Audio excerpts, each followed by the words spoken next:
الحمد لله رب العالمين،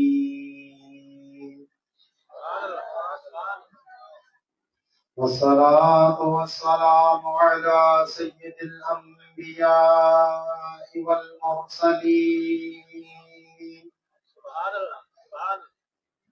وعلى آله وأصحابه أجمعين. أما بعد،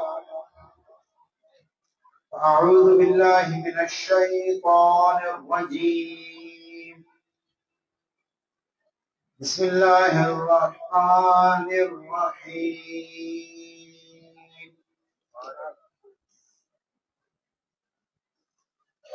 لقد من الله على المؤمنين إذ بعث فيهم رسولا من أنفسهم يتلو عليهم آياته ويزكيهم ويعلمهم الكتاب والحكمة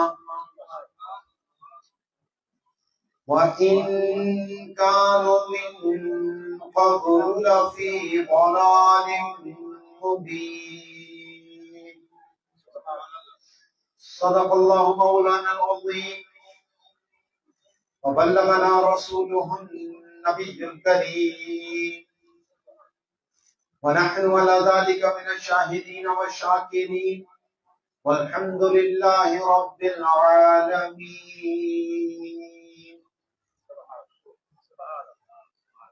حمد و ثنا کے بعد حضرت مولانا محسن اہل سنت نور احمد سیال سعیدی دامت العالی، استاد الاساتذہ مفتی اہل سنت مفتی غلام اکبر شاذلی، اور یہاں موجود دیگر علماء کرام اور میرے بزرگوں اور دوستوں، السلام علیکم ورحمۃ اللہ وبرکاتہ۔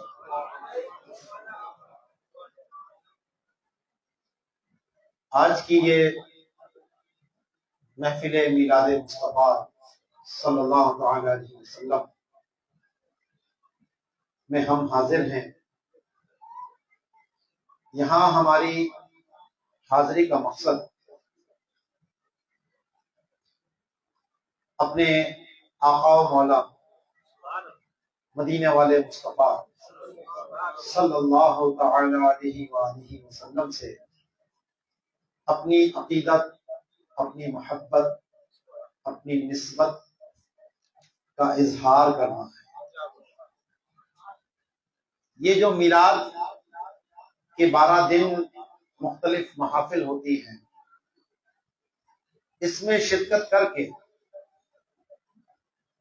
ایک مومن کو جو اپنے نبی سے عشق ہے، جو محبت ہے، اس کا جذبہ تازہ ہو جاتا ہے۔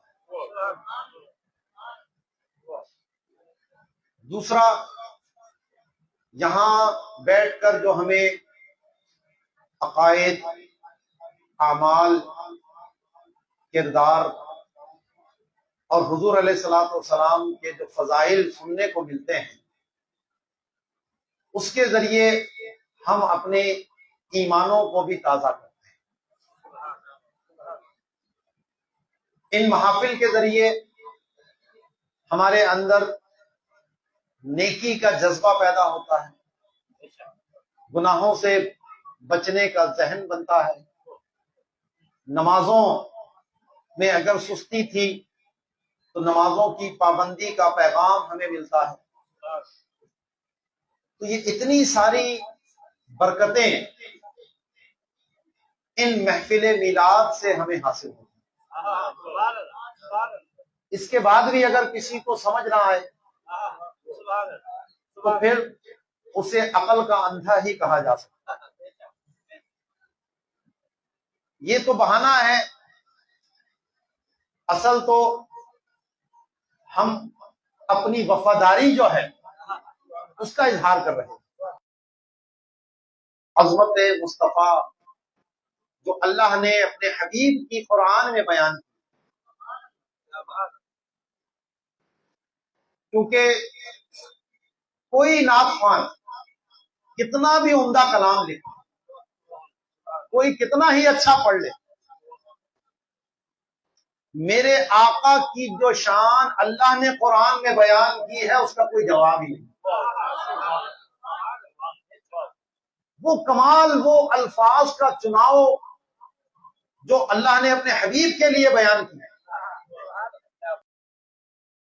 کیونکہ قرآن تو معجزہ ہے نا، وہ ہر اعتبار سے معجزہ۔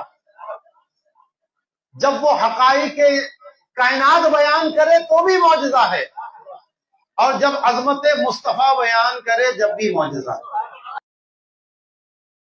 اب یہ جو میں نے آیت آپ کے سامنے پڑھی، پارہ نمبر 4 ہے، سورہ آل عمران ہے، اور اس کی یہ آیت نمبر ہے 164۔ اللہ تعالیٰ اس میں ارشاد فرماتا ہے، لقد من اللہ علی المؤمنین۔ یہ لقد سے آیت کی ابتدا ہے، یہ تحقیق کے لیے آتا ہے جب کسی بات کی اہمیت کو ظاہر کرنا ہوتا ہے، تو بڑی اہم بات ہوتی ہے، تو اس سے پہلے تاکید کو لایا جائے۔ اور مفسرین کرام کہتے ہیں کہ یہاں پر اس سے پہلے واللہ کا لفظ موجود ہے، محذوف ہے، کہ اللہ کی قسم،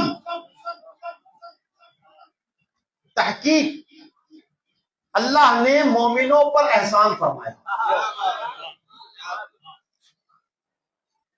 کیا احسان فرمایا؟ اذ بعث فیہم رسولا۔ یہ اس تعلیل کے لیے، علت بیان کرنے، وجہ بیان کرنے کے لیے کہ کیونکہ اللہ نے ان میں ایک رسول بھیجا۔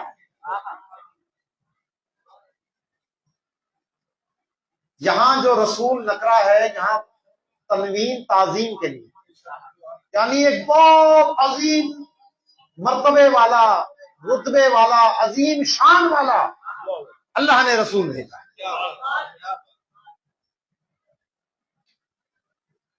من انفسہم، جو کوئی غیر نہیں ہے، کوئی اجنبی نہیں ہے، انہی میں سے ہیں۔ 40 سال زندگی گزار کر انہوں نے پہلے دکھائی، اپنے صدق و امانت کا سکہ بٹھایا، اور پھر جب اللہ نے پہلی وحی نازل فرمائی تو اعلان نبوت فرمایا۔ من انفسہم، تمہیں میں سے ہیں، کوئی انجان نہیں ہے۔ اور کیا کرتے ہیں؟ یتلو علیہم آیاتی، اللہ کی آیتیں ان مومنوں پر تلاوت کرتے ہیں۔ وَيُزَكِّيهِمْ، اور کفر سے، شرک سے، گناہوں سے، ظاہری گندگی سے، باطنی گندگیوں سے، ہر چیز سے ان کو ستھرا کر دیتے ہیں، تزکیہ کرتے ہیں۔ وَيُعَلِّمُهُمُ الْكِتَابَ وَالْحِكْمَةَ، اور ان کو کتاب اور حکمت سکھاتے ہیں۔ وَإِن كَانُوا مِن قَبْلُ لَفِي ضَلَالٍ مُبِينٍ، اور یہاں یہ انا سے ہے، یہ ان وصلیہ نہیں ہے، کہ بے شک یہ لوگ اس سے پہلے کھلی گمراہی کے اندر تھے۔ اب یہ دیکھیں کہ جو آیت میں ابتدا فرمائی من اللہ، اللہ نے احسان فرمایا۔ اللہ کی نعمتیں کتنی ہیں ہم گن سکتے ہیں؟ اگر ایک بچہ اللہ کی نعمتیں گننا شروع کرے، جوان ہو جائے گا، جوانی گزر کر بڑھاپے میں آ جائے گی، موت کا فرشتہ آ جائے گا لیکن وہ اللہ کی نعمتیں شمار نہیں کر سکتے. اتنی نعمت. یہ پوری کائنات اللہ کی نعمتوں سے بھری پڑی ہے، لیکن پورے قرآن کو آپ پڑھ کر دیکھ لیجیے، کہیں اللہ نے ان نعمتوں کا ذکر کرنے سے پہلے یہ نہیں کہا کہ ہم نے تمہیں یہ چاند دیا، سورج دیے، ستارے دیے، آسمان دی، زمین دی، یہ موسم دیا، یہ بارش دی، یہ گرمی دی، یہ سردی دی، یہ تمہیں تمہاری جان دی، تمہیں آنکھیں دی، تمہیں زبان دی، تمہیں کان دیے، تمہیں ماں باپ دیے، اولاد دی، تمہیں گھر بار دیا، کاروبار دیا، خاندان دیا، تم پہ بڑا احسان کیا نہیں. اجمالی طور پر تو اللہ نے بیان کیا، لیکن خاص ذکر کر کے کہ کیونکہ تمہیں یہ دیا اس لیے تم پر احسان ہے، یہ کہیں نہیں. لیکن ایک نعمت ہے، جب اس کی بات کی تو اللہ تعالی قسم یاد فرماتا، اللہ کی قسم، اللہ نے احسان کیا ہے. اور وہ نعمت کیا ہے؟ وہ حضور علیہ الصلوۃ والسلام کا اس دنیا میں تشریف لانا ہے. اب یہاں یہ فرمایا از باسا، یہ نہیں کہا از خلق، یہ نہیں کہا کہ ایک رسول کی تخلیق فرمائی، کیونکہ تخلیق تو ان کی اس وقت ہو چکی تھی جب کوئی اور مخلوق تھی ہی نہیں. وہ تو سب سے پہلی مخلوق ہے جن کو اللہ نے سب سے پہلے پیدا فرمایا. حضور فرماتے ہیں میں تو اس وقت بھی اللہ کے نزدیک خاتم النبیین لکھا ہوا تھا جب آدم علیہ السلام ابھی اپنی روح اور مٹی کے درمیان میں، ابھی پتلا تھا، صرف اس میں روح نہیں پھونکی گئی تھی، تو ابھی ان کی تخلیق پوری نہیں ہوئی، اور اللہ کے نزدیک میں خاتم النبیین لکھا ہوا. تو حضور کو پیدا پہلے سے، اسی لیے وہی اول بھی ہیں وہی آخر بھی ہیں. تخلیق میں پہلے ہیں، بعثت میں سب سے آخر ہے. تو اس بعثا اللہ نے بھیجا ہے، اور بھیجا اس کو جاتا ہے جو پہلے سے. ٹھیک ہے. تو حضور علیہ الصلوۃ والسلام جب عالم ارواح میں تھے، جب بھی خاتم النبیین تھے، اس وقت بھی اپنے منصب کے مطابق وہ ارواح کی تربیت فرماتے تھے جیسا اللہ نے فرمایا، جیسا اللہ نے چاہا. اور جب اللہ نے آپ کو سب سے آخری نبی بنا کر بھیجا تو اس دنیا میں جہاں ہر طرف جہالت کا، گمراہی کا، بدعقیدگی کا، بد کرداری کا گھٹا ٹھوک اندھیرا چھایا ہوا تھا، تو آپ اپنا نورانی چہرہ چمکاتے ہوئے اس دنیا میں تشریف لے گئے. نعرہ تکبیر، نعرہ رسالت. اب یہ احسان ہے مومنوں. اب یہاں ایک نقطہ بھی ہے کہ جو حضور کو اللہ کی سب سے بڑی نعمت جانتا ہے وہی مومن ہے. اگر وہ حضور صلی اللہ علیہ وسلم کو اللہ کی سب سے بڑی نعمت نہیں جانتا تو کیونکہ احسان مومنوں پر ہے، اور احسان اسی چیز کا ہوتا ہے جس کی کوئی قدر و قیمت ہوتی ہے. تو اللہ نے کسی نعمت کا احسان نہیں جتایا، لیکن اس کا ذکر کیا تو کہا اللہ نے احسان کیا. تو پتہ لگا کہ رسول اللہ صلی اللہ تعالی علیہ وسلم اللہ تبارک و تعالی کی سب سے بڑی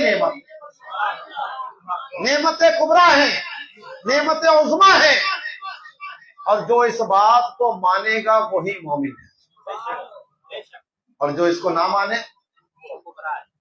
اس کا ایمان سے کوئی لینا دینا نہیں. اللہ نے مومنوں پر احسان کیا ہے۔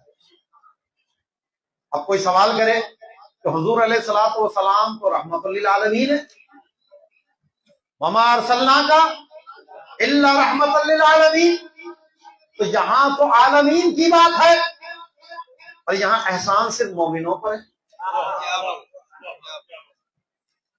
جناب جس کو نعمت کی قدر ہوگی تو وہی تو احسان مانے گا نا۔ جو ناشکرا ہو، اور جتنے کفار ہیں وہ سب اللہ کے ناشکرے ہیں، اور سب سے بڑا ناشکرا کون ہے؟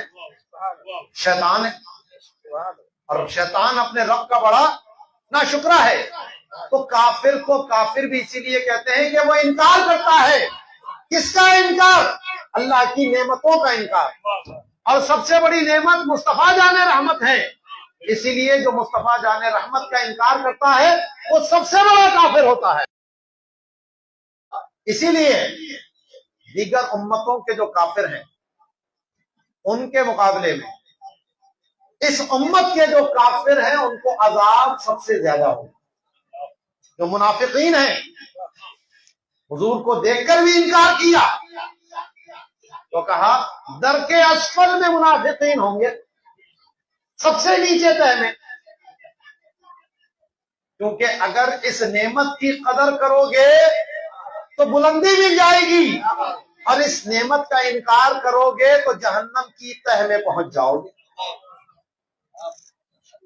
اور یہ وہ نعمت تھی کہ انبیاء کو اس کا پتہ تھا۔ اسی لیے انبیاء کی تمنا کیا تھی کہ اے اللہ ہمیں اس امت میں پیدا فرما، ہمیں اس امت میں پیدا فرما دے۔ باوجود یہ کہ نبوت کا مقام بہت بلند و بالا ہے، لیکن اس نبی کی جو نسبت ہے اللہ کی، وہ اتنی بڑی نعمت ہے، جو ان سے نسبت قائم کر لیتا ہے وہ اللہ کے نزدیک بھی سب سے بلند و بالا ہوتا ہے۔ یہ امت کیوں سب سے افضل ہو گئی؟ اس لیے کہ مالدار ہیں، سرمایہ دار ہیں، بڑے ماہرین ہیں؟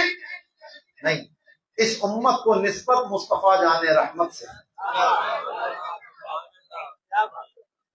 ہم عمل تھوڑا کریں گے، ثواب زیادہ ملے گا۔ یہود و نصارہ کی بات کہی نا کہ یہود سے اللہ نے طے کیا صبح سے شام دوپہر تک جو کام کرے گا اسے 1 قیراط اجر ملے گا۔ تو یہودیوں نے کہا ہم کریں گے، لگ گئے کام پہ۔ پھر کہا کون ہے جو دوپہر سے شام تک کرے گا؟ تو نصارہ نے کہا ہم کریں گے، لگ گئے کام پہ، 1 قیراط اجر۔ لیکن پھر اللہ نے فرمایا کون ہے جو عصر سے مغرب تک کرے گا اور اسے اجرت بھی ڈبل ملے گی؟ تو وہ یہ امت ہے۔ تو یہود و نصارہ کہنے لگے اے اللہ کام بھی ہم نے زیادہ کیا پھر بھی ہمیں اجرت آدھی مل رہی ہے۔ تو اللہ نے فرمایا تم سے جو طے ہوا اس میں تو کوئی کمی نہیں تھی نا، میرا فضل ہے جس کو چاہے دو۔ تم یہ دیکھ رہے ہو کہ کام آدھا کیا ہے، ارے یہ دیکھو کس نبی کے ماننے والے ہیں۔ تو جناب جب حضور علیہ الصلوۃ والسلام اللہ کی سب سے بڑی نعمت ہے تو بس جو اس نعمت سے جڑ جائے گا تو ساری رحمتیں اور برکتوں کا وہ مستحق بن جائے گا، اور جو یہاں سے منہ موڑے گا اس کا نقصان ہی نقصان ہے۔ اب ذرا یہ دیکھیے، یہ آیت حضور کی شان کو بیان کر رہی ہے۔ جو عظمت مصطفیٰ دل میں رکھتا ہے اسے حضور کی ہر طرف نعت نظر آتی ہے۔ وہ جب قرآن کا الحمد پڑھتا ہے تو وہ اس کو بھی حضور کی نعت سمجھتا ہے، اور جب وہ ناس تک پہنچتا ہے تو کہتا ہے پورا قرآن ہی حضور کی نعت، کیونکہ آیا کہاں سے؟ مصطفیٰ جان رحمت کے مبارک زبان سے ادا ہوا ہے۔ یہ وہی ہم تک پہنچی کس کے ذریعے؟ حضور کے ذریعے پہنچی۔ تو قرآن حمد سے ناس تک حضور کی نعت ہے، لیکن ایسے بدبخت بھی ہیں کہ جن کو نعت میں بھی نعت نظر نہیں آتی، کہ اللہ نے مومنوں پر احسان کیا. اللہ کا بھی احسان ہے، نبی کا بھی احسان ہے. ٹھیک ہے. اذ بعث فیہم رسولا، کہ اللہ نے ایک عظمت والا رسول بھیجا. کون ہے وہ؟ من انفسہم، انہی میں سے. یہاں ایک عقیدے کی وضاحت کر دوں کہ انفسہم کا مطلب ہے کہ انسانوں میں سے، کیونکہ زمین پہ انسان رہتے ہیں. اگر فرشتے ہوتے تو فرشتے نبی ہو کر آتے. انسان ہے تو انسان کو ہی اللہ نے نبی بنا کر بھیجا. تو جتنے بھی انبیاء ہیں وہ سب بشر ہیں. یہ ایمان لانا ضروری ہے. ہماری عقیدے کی کتابوں میں واضح لکھا ہے کہ اگر کوئی حضور پر ایمان لائے لیکن وہ کہے جناب مجھے یہ نہیں پتا حضور انسان تھے یا فرشتے تھے، تو کہا کہ وہ اسلام سے خارج ہے. ایمان بھی لانا ہے اور یہ عقیدہ بھی رکھنا ہے کہ میرے آقا علیہ الصلوۃ والسلام بشر تھے، بشریت کے جامع میں تشریف. ٹھیک ہے. اعلی حضرت مجدد دین و ملت پروان شمع رسالت امام احمد رضا خان نے فتاوی رضویہ میں صاف واضح طور پر لکھا جو حضور کو بشر نہ مانے وہ دائرہ اسلام سے خارج ہے. تو ہمارا عقیدہ ہے، ہم بتائیں گے. ہم حضور کو بشر مانتے ہیں لیکن جناب اپنی طرح نہیں مانتے. النبی بشر لا کل بشر، کل یاقوتی حجر لا کل حجر. حضور بشر ہیں، حضرت آمنہ کے گھر پیدا ہوئے، حضرت عبداللہ ان کے والد ہیں، خاندان بنو ہاشم سے ہیں. یہ سب انسانیت ہی کی تو باتیں ہیں، یہ بشریت ہی کی تو باتیں ہیں. لیکن کوئی یہ کہے کہ ہماری طرح تھے تو یہ بہت بڑا گستاخی ہے. بشر بشر میں فرق ہے. وہ بشر ہیں لیکن بے مثل بشر ہیں. ان کی بشریت میں وہ لطافت ہے کہ جس کے آگے فرشتوں کی نورانیت بھی کچھ نہیں. بشریت بشریت میں فرق ہوتا ہے. ہم بھی بشر ہیں، ہم صرف دیوار تک کا دکھ رہا ہے، اس کے پیچھے کیا ہے نظر نہیں آتا. پیچھے کیا ہے نظر نہیں آتا. لیکن میرے آقا تو وہ ہیں جو آگے بھی دیکھتے ہیں اور پیچھے بھی دیکھتے ہیں. ہم تو ظاہر کو دیکھتے ہیں، میرے آقا تو وہ ہیں فرماتے ہیں مجھ پر تمہارا خشوع و خضوع بھی مخفی نہیں ہے، میں تمہارے خشوع و خضوع کو بھی دیکھتا ہوں. ہم تو وہ ہیں کہ جگہ جگہ لکھا ہے تھوکنا منع ہے. ہمارے تھوک سے بیماریاں پھیلتی ہیں، اور میرے آقا اگر کھارے کنویں میں اپنا لعاب دہن ڈال دے تو وہ شیریں ہو جاتا ہے، وہ آب شفا بن جاتا ہے. اگر آپ آٹے میں وہ لعاب ملا دیں تو کبھی وہ آٹا ختم نہ ہو. کھانے میں وہ لعاب ڈال دیں تو سینکڑوں مل کر کھا جائیں پھر بھی اس میں کوئی کمی نہ ہو. ہم پانی میں ہاتھ ڈال دیں کتا بھی اس میں منہ نہ مارے، اور میرے آقا پیالے میں انگلیاں رکھ دیں تو کیسے پانی کے چشمے پھوٹتے ہیں. 1500 صحابہ وہ پانی پیتے ہیں، وضو کرتے ہیں، غسل کرتے ہیں، اپنے مشکیزیں بھرتے ہیں. اعلیٰ حضرت نے کیا خوب اس بات کو اس شعر میں بیان کیا. انگلیاں ہیں فیض پر،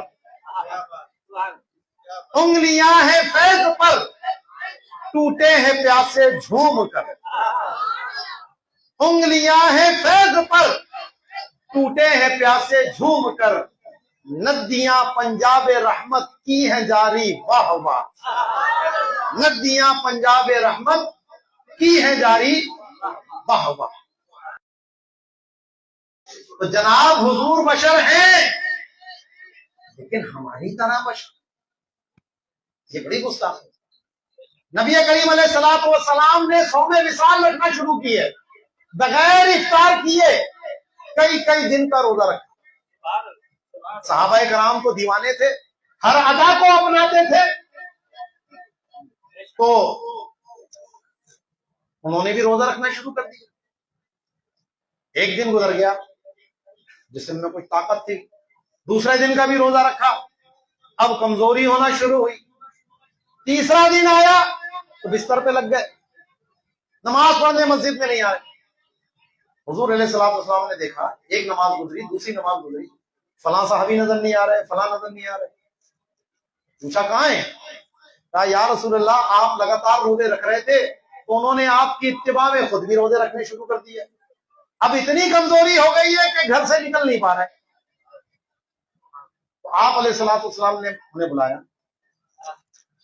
اور فرمایا کہ مجھے تو میرا رب کھلاتا اور پلاتا ہے،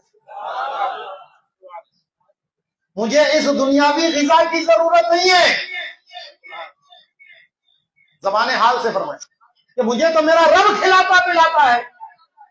اور پوچھا ایکم مثلی، تم میں سے کون میری طرح ہے؟ تم میں سے کون میری طرح ہے؟ صحابی تھے، وہابی نہیں تھے. وہابی ہوتا تو فوراً یہ آیت پڑھ دیتا انما انا بشر مثلکم. یا رسول اللہ آپ کہہ رہے ہیں تم میں سے کون میری مثل ہے، قرآن میں تو اللہ یہ فرما رہا ہے. لیکن انہیں پتا تھا کہ اس آیت کا مطلب کیا ہے. وہ صحابی تھے نا، قرآن کو اللہ کے نبی سے سن کے سیکھا ہے، اس کا مطلب کیا ہے یہ بھی جانتے تھے.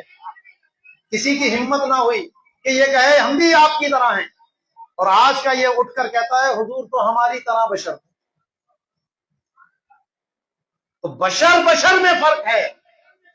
یہ جو شعر میں نے پڑھا کہ النبی بشر، نبی بھی بشر ہوتا ہے، بے شک ہوتا ہے، لیکن لا کل بشر، کوئی عام بشر نہیں ہوتا. وہ کل یاقوتی حجر، یاقوت بھی ایک پتھر ہی ہے، کانوں سے نکلتا ہے، پہاڑ سے نکلتا ہے. تو یاقوت بھی پتھر ہے لیکن لا کل حجر، وہ کوئی عام پتھر نہیں ہے، قیمتی پتھر ہے. ہیرا بھی کوئلہ ہی ہے، کاربن ہے، لیکن ہیرے کی قدر جوہری جانتا ہے. تو اسی لیے یہ ہمارا عقیدہ ہے، حضور بشر ہیں من انفسہم. قرآن کہہ رہا ہے کہ تم ہی میں سے پیدا کیے گئے ہیں، بالکل مانتے ہیں. لیکن یہ کہنا کہ ہماری طرح، یہ بالکل غلط. ٹھیک ہے جی. اب اس میں ایک قراءت جو ہے فتح کے ساتھ بھی ہے، انفسہم، یہ اس طرح بھی ہے. انفس کا معنی ہوتا ہے سب سے نفیس، سب سے ستھرا، سب سے اعلی، سب سے بلند. تو انفسہم اگر پڑھیں گے تو ترجمہ ہوگا کہ تمہارے سب سے اعلی نسب، سب سے اعلی خاندان، سب سے اعلی رتبے والوں میں اللہ نے ان کو پیدا فرمایا. کیونکہ حضور قریش میں پیدا ہوئے اور قریش میں بھی بنو ہاشم میں پیدا ہوئے. اور اس انفسہم سے پتہ لگا کہ میرے آقا علیہ الصلوۃ والسلام کے جتنے آباء و اجداد ہیں، حضرت آدم علیہ السلام سے لے کر حضرت عبداللہ رضی اللہ تعالیٰ عنہ تک، سب کے سب مومن، موحد اور اللہ کے نیک بندے اور اللہ کے ولی تھے. کیونکہ نفیس کون ہوگا؟ سب سے ستھرا. اور جو کافر ہے، جو مشرک ہے، تو اللہ نے تو قرآن میں فرمایا مشرک تو نجس ہے. تو جو نجس ہو وہ نفیس کیسے ہو سکتا ہے؟ حضور نے فرمایا میں پاک رحموں سے پاک رحموں میں منتقل ہوتا رہا. تو پاک رحم کسی کافرہ کا تو ہو نہیں سکتا. تو اس لیے الحمدللہ ہمارا یہ عقیدہ ہے، ہمارا یہ نظریہ ہے کہ میرے آقا علیہ الصلوۃ والسلام کے والدین کریمین حضرت عبداللہ بھی، حضرت آمنہ بھی اور جتنے بھی آپ کے دادا پردادا ہیں وہ سب کے سب اہل ایمان تھے. یہ اس انفسہم سے پتہ چلا. آگے جو بات فرمائی یتلو علیہم آیات، یہ نبی کو جو اللہ نے بھیجا ہے ان کی ذمہ داری کیا تھی، منصب رسالت کیا تھی. تو یہاں پر 4 باتیں بیان. یتلو علیہم آیاتہ، قرآن کی آیتیں تلاوت کرنا. یزکیہم، تزکیہ نفس کرنا. نمبر 2. تیسرا یعلمہم الکتاب، کتاب کا علم دینا. والحکمہ، اور چوتھا حکمت کا علم دینا. یہ 4 چیزیں کیا ہیں؟ قرآن کی تلاوت تو سب جانتے ہیں. تو اللہ کی آیتوں کی تلاوت ویسے کی جائے گی جیسے کہ اللہ کے نبی نے فرمائی ہے. اس میں ساری تجوید کے قواعد آ رہے ہیں، کیونکہ قرآن عربی میں نازل ہوا ہے نا، تو عربی کی طرح پڑھنا ہے، مجہول نہیں پڑھنا. کب وقف کرنا ہے، مخارج کیا ہیں. تو قرآن سیکھنے کے جتنی بھی مشقتیں ہیں، انسان جو قرآن سیکھتا ہے، اس کی تلاوت سیکھتا ہے، تو یہ یتلو علیہم آیاتہ کے تحت ہی، کیونکہ یہ منصب رسالت تھا کہ لوگوں پر قرآن کی آیتیں تلاوت ہے، ان کو تلاوت کا علم دے. بعض لوگ افراط و تفریط کا شکار ہوتے ہیں. یقیناً ایک ہے قرآن کو بغیر سمجھے پڑھنا، اور ایک ہے قرآن کو سمجھ کے پڑھنا، اس کا ترجمہ، اس کی تفسیر، اس کی تشریح. تو اس میں تو کوئی دو رائے نہیں ہے کہ قرآن کو سمجھ کے پڑھنا بغیر سمجھے پڑھنے سے افضل اور اعلیٰ ہے. ٹھیک ہے، لیکن بعض لوگ یہ کہنے لگ گئے کہ جی بغیر سمجھے قرآن پڑھنے کا کوئی فائدہ نہیں. یہ ان کی بات بالکل غلط ہے. جو حضور کا منصب ہے، جو ذمہ داری تھی، اس میں سے پہلی ذمہ داری قرآن کی تلاوت ہے. اسی لیے نبی کریم علیہ الصلوۃ والسلام قرآن کا دور فرمایا کرتے ہیں جبرائیل امین کے ساتھ. یہ جو تراویح ہے، کہ قرآن کی تلاوت ہی کی صورت ہے نا، کہ ہم پیچھے کھڑے ہو کر قرآن کی تلاوت سن رہے ہو. بہت سے لوگوں کو نہیں سمجھ آ رہی ہوتی، لیکن یہ سننا بھی ایک عبادت ہے. کچھ سمجھ نہیں بھی آیا تو جو قرآن کے الفاظ ہمارے کانوں میں جا رہے ہیں، اس کی جو برکتیں ہیں ہم اس سے محروم نہیں. ٹھیک ہے جی، کیونکہ جناب یہ پڑھنے پر بھی اللہ تعالیٰ ہمیں ڈھیروں ثواب عطا فرمائے. مطلب نہیں آتا، کوئی بات نہیں، لیکن کم سے کم قرآن کی تلاوت نہیں چھوڑنی چاہیے. کوشش کریں سمجھ کے پڑھیں، لیکن اگر سمجھ کے نہیں بھی آ رہا تو کہ یہ شیطان دھوکہ نہ ڈالے کہ پہلے سمجھوں گا پھر پڑھوں گا. پڑھنا جاری رکھے، اور پڑھنے کے ساتھ ساتھ سمجھنے کی بھی کوشش. اب دیکھیں الف لام میم، دنیا کا کوئی بڑے سے بڑا مولوی ان 3 لفظوں کے مطلب نہیں بتا سکتا. کوئی بتا سکتا ہے؟ حروف مقطعات ہے، لیکن کیا ان کا کوئی مطلب نہیں ہے؟ یہ محمل نہیں ہے جناب، اس کا معنی ہے. اسی لیے جب جبرائیل امین نے کہا الف لام میم، تو نبی کریم علیہ الصلوۃ والسلام نے فرمایا میں سمجھ گیا. تو اللہ جانتا ہے، اور اللہ کے بتائے سے اللہ کے حبیب جانتے ہیں، اور کوئی نہیں جانتا. لیکن حضور نے فرمایا جو الف لام میم پڑھتا ہے اسے کتنی نیکیاں ملتی ہیں؟ 30 نیکیاں مل جاتی. الف پر 10، لام پر 10 اور میم پر 10. تو پتہ لگا کہ سمجھ میں نہ بھی آئے، قرآن جو پڑھتا ہے تو اس کی رحمتوں اور برکتوں سے محروم نہیں رہتا. تو بعض لوگوں کو بلا وجہ کی تکلیف ہوتی ہے، جی تمہارے یہاں میت ہوتی ہے، ختم میں تم قرآن پڑھ رہے ہو، لوگ ایسے ہی پڑھ رہے ہوتے ہیں، سمجھ تو کسی کو کچھ آ نہیں رہا ہوتا. او بھائی سمجھ میں بھی آ جائے گا، پڑھیں گے تو سمجھ میں آئے گا نا. قرآن سے شغف لگے گا، محبت پیدا ہوگی، قرآن کو اٹھائے گا، تبھی تو جذبہ آئے گا نا چلو میں آج پڑھا ہے، کل تھوڑا سا دیکھوں سمجھ بھی لوں کیا کہہ رہا ہے قرآن. تو لوگوں کو قرآن کی طرف لاؤ، قرآن سے دور مت کرو.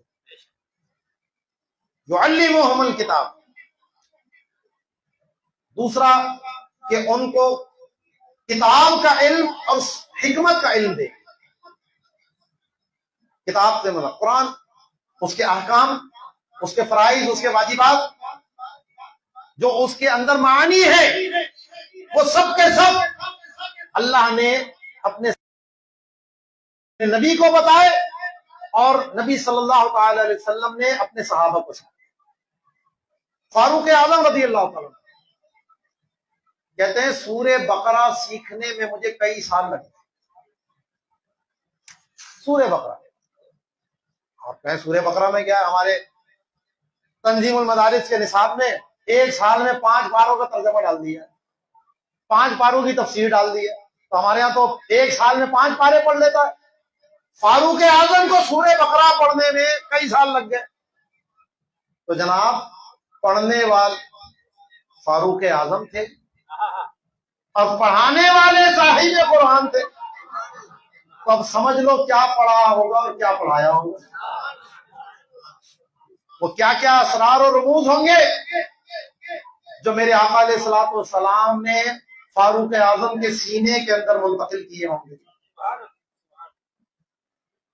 اب حکمت سے کیا مراد ہے؟ تو حکمت سے مراد قرآن کے الفاظ کی وہ وضاحت، وہ بیان کہ جس کے ذریعے انسان قرآن کے احکام پر اس طرح عمل کر سکے جیسا کہ اللہ تعالی کی منشا اور مرضی ہے. دوسرے لفظوں میں حکمت سے مراد سنت نبوی ہے، کیونکہ قرآن اور سنت، بعض نکلے تھے نا اہل قرآن، تو سنت کے بغیر قرآن کیسے ہو سکتا ہے؟ ہم اہل سنت ہیں. قرآن کا بیان قرآن کے بغیر تو ہو نہیں سکتا. بھئی ایک چیز کی شرح ہے، متن ہوگا تو شرح ہوگی نا. جب متن ہی نہیں تو شرح کس بات کی؟ تو سنت میں قرآن آ جائے گا، لیکن قرآن بغیر سنت کے نہیں آ سکتا. یہاں عطف ہے، یعلمہم الکتاب والحکمہ، 2 الگ الگ چیزیں ہیں. ایک قرآن کا متن ہے اور ایک اس کی تشریح ہے کہ میرے آقا علیہ الصلوۃ والسلام نے اپنے عمل کے ذریعے اس امت کو عطا فرمائی ہے، جس کو ہم سنت کہتے ہیں. اور یہ آج کل کے جو لبرل ہیں، یہ جو غامدی جیسے ہیں، یہ لوگوں کو سنت سے ہٹانا چاہتے ہیں، کیونکہ اپنی مرضی کا مطلب لینا قرآن کے لفظوں سے، اس میں سب سے بڑی رکاوٹ یہ سنت ہے. جناب قرآن کا مفہوم وہی معتبر ہے جو اللہ کے حبیب نے سمجھا ہے، تو اس امت کو سمجھایا ہے. اگر کوئی اپنی طرف سے اس کا کوئی اور مطلب نکالتا ہے تو وہ اس کے دماغ کی اپنی اختراع ہے، اللہ نے یہ نہیں فرمایا. ٹھیک ہے، تو اس نے کیا نعرہ لگایا؟ کہتا جی قرآن تو عربی میں نازل ہوا ہے اور عربی معلی ہے، تو اس لیے ہمیں قرآن کو سمجھنے کے لیے سب سے پہلے عربی دیکھنی چاہیے. اب کوئی یار بات تو صحیح کہہ رہا ہے. تو یہ شیطان نے بہت بڑا وار کیا ہے. قرآن کو سمجھنے کے لیے سب سے پہلے سنت رسول دیکھی جائے گی. آپ نے کیا مطلب لیا ہے اس بات؟ کیونکہ اگر صرف لغت کو لوگے، عربی زبان کو لوگے، تو پھر کیا نتیجہ نکلے گا؟ اس کا ایک نمونہ بتا دیتے. نماز کو عربی میں کیا کہتے ہیں؟ صلاۃ. اقیم الصلاۃ، یہی آیا نا لفظ. اب صلاۃ کا عربی میں معنی کیا ہے؟ تحریک الصلوین، کولے ہلانا. اب کوئی کہے میں لغت کے حساب سے صلاۃ قائم کروں گا تو وہ کیا ہوگی؟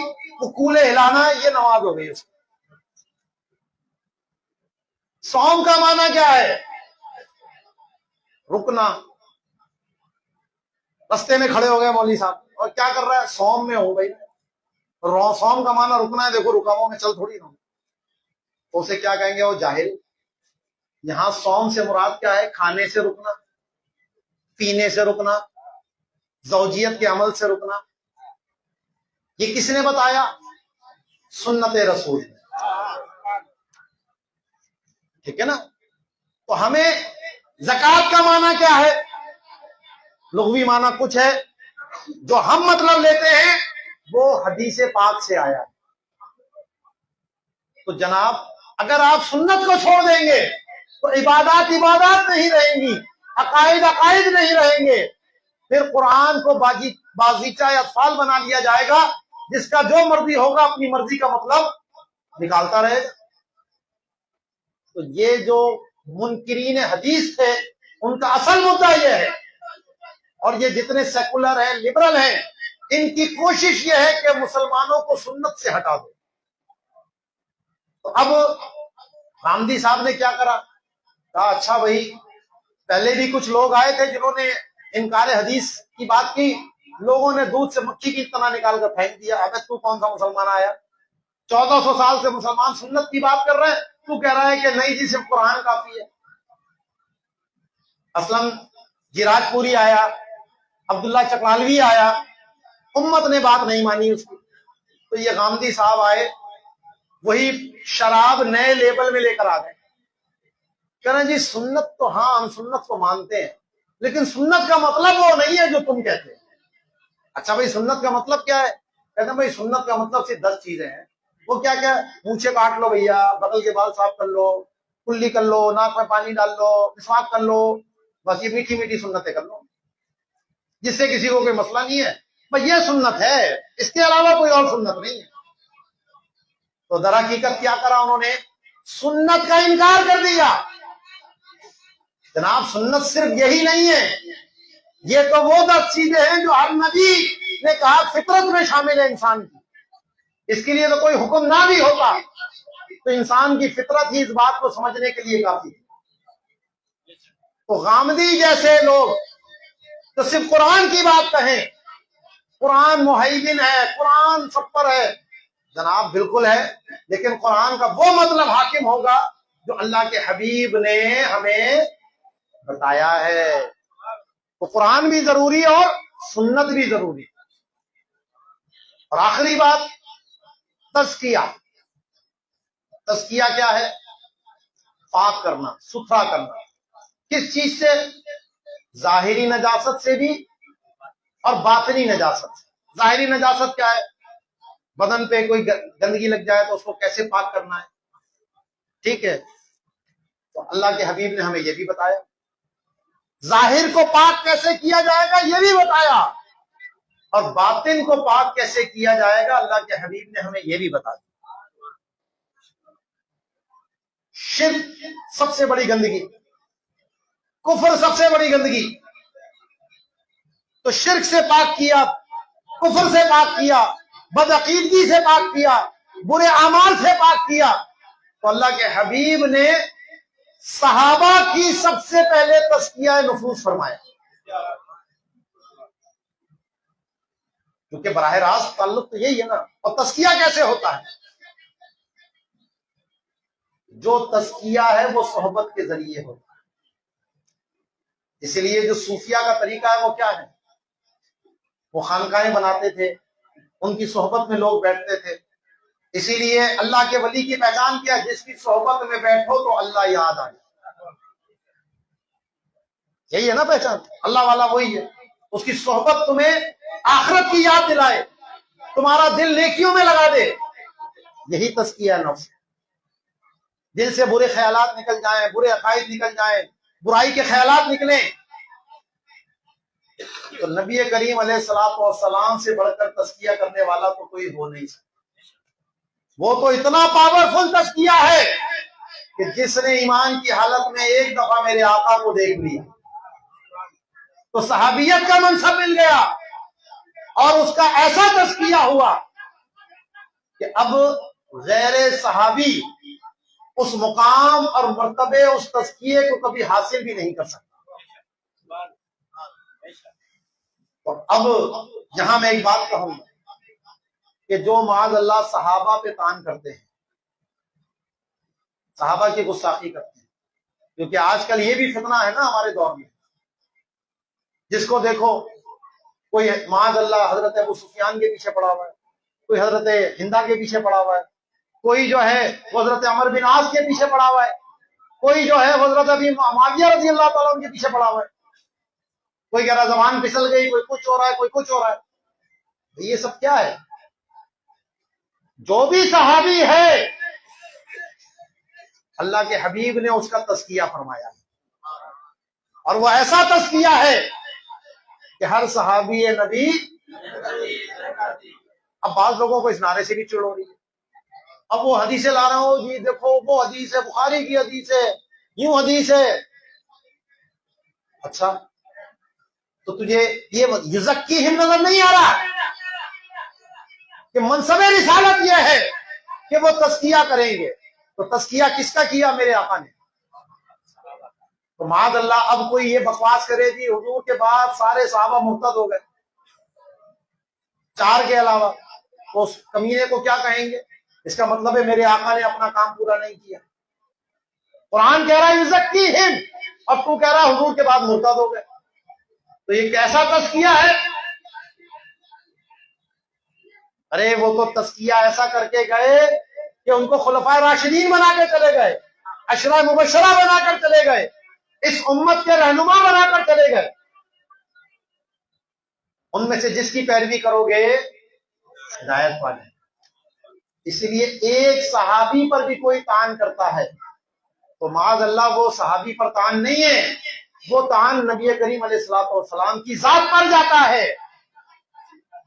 قرآن کہتا ہے یزکیہم، اور تیری اس بات سے لازم آتا ہے کہ معاذ اللہ نبی علیہ الصلوۃ والسلام نے ان کا تزکیہ ٹھیک نہیں کیا۔ ہم تو قرآن کو مانتے ہیں،